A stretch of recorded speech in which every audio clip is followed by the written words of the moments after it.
Wedding vows gone wrong.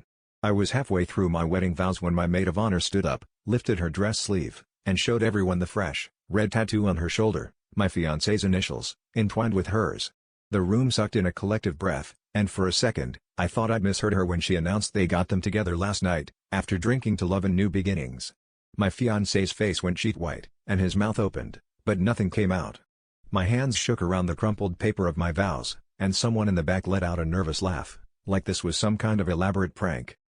But it wasn't a joke. My maid of honor kept talking, her voice trembling but proud, about how they'd always had undeniable chemistry and how they couldn't keep lying to themselves, or to me. The guests started murmuring, some glaring at her, others at my fiancé.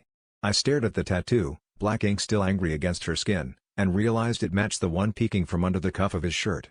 I'd seen it this morning and assumed it was part of the bachelor party chaos.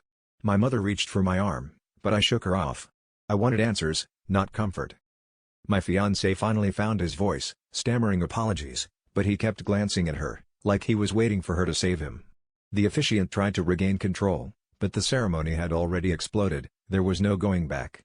I turned to my maid of honor, my so-called best friend, and asked her straight out how long it had been happening. She didn't even bother denying it. Months, she said, eyes shining with tears or guilt or triumph, I couldn't tell.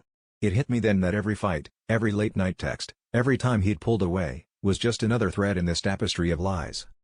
I felt the urge to scream, to run, to break something, but all I did was laugh, a raw, ugly sound that silenced the room.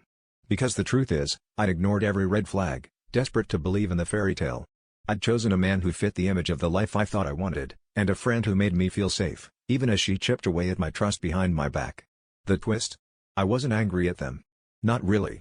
I was furious at myself for settling, for swallowing my doubts, for loving people who never really loved me the way I deserved. And as I dropped the vows to the floor, I realized I didn't need either of them to feel whole, I just needed to finally choose myself.